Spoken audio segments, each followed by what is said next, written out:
uKhehleezi ukhohlakele udokotela uKhehleezi buza mina ngimazi kangcono ngu-deputy chairperson mina ushuthi ngideputizer yena lapha kwi-national yabalaphi bendabuko bomkhonto wesizwe.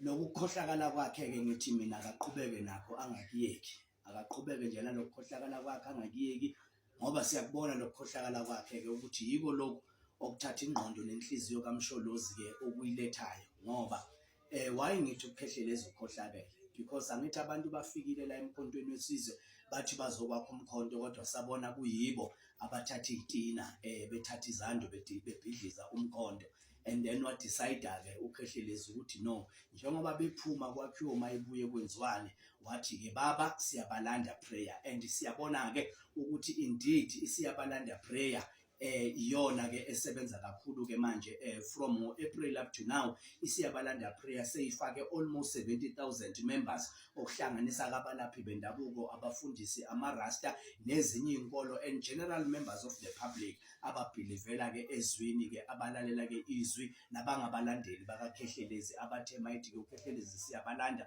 Siyabona ukuthi-ke lama-events impela ayakhomba-ke ukuthi no, lo muntu lo mangithi mina ukhohlakele it is because abantu bathi umkhonto uphelile, so kusho ukuthi-ke ukhohlakele-ke ngoba phela manje yena is showing us a different narrative, uzama ukuprove abantu wrong, bathi abantu umkhonto awukho yena athi ukhona.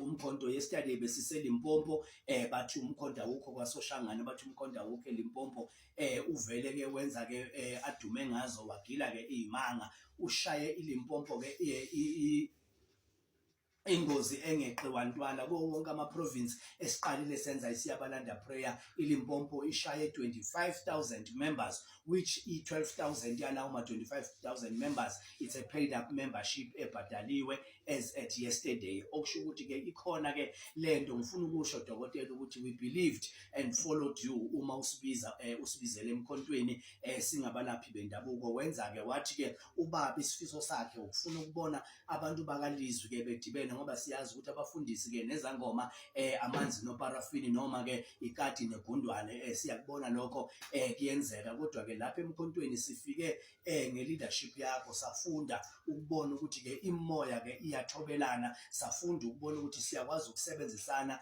nokuphilisana. That is why namhlanje we are under one banner ye-interreligious movement, singabafundisi singabalaphi bendabuko siqhubeka nalento sithi-ke siyabalanda prayer. Ngifuna ukuthi-ke uNkulunkulu akawadla amandla omuntu, therefore nathi we need to appreciate you usaphila, sikutshela ukuthi-ke lokho okwenzayo emkhontweni wesizwe qhubeka nakho.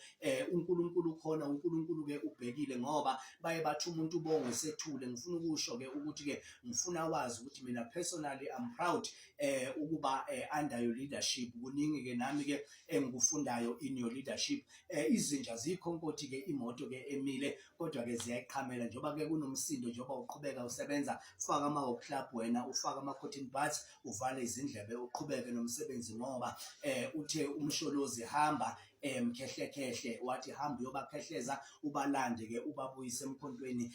Ngimema bonke abalaphi bendabuko, ngimema wonke umuntu wase-South Africa, ngimema bonke abafundisi ngithi mina indeed umkhonto it is the force to reckon with. And ngifuna ukusho ukuthi umkhonto wesizwe sibonile ngoKhehleezi ukuthi awusiyo i-political party kodwa umkhonto wesizwe it's an idea that every South African person, every member of the society, every civic society organization should follow umkhonto wesizwe, because umkhonto wesizwe uthi-ke asihlanganeni, sihlangane sivoti sibuyise-ke ilizwe lomuntu omnyama, sibuyise isithunzi somuntu omnyama. Enye nenye siyoyibona-ke uma izwe seliphethe sithi qhubeka-ke Eastern Cape sisendleleni siyeza, Northwest sisendleleni siyeza, Northern Cape sisendleleni siyeza, Western Cape siyeza. La kuthiwa khona umkhonto awukho khona abalaphi bendabuko bathi-ke ukhona. Uma kufika abalaphi bendabuko-ke i-narrative iyashintsha, la kungekho khona into abalaphi bendabuko bayenza ibe khona. Sithi siphilele Msholozi siphilele, sithi sihole Khehleezi sihole, amandla awethu. Thokozani ndawuwe shewe thobela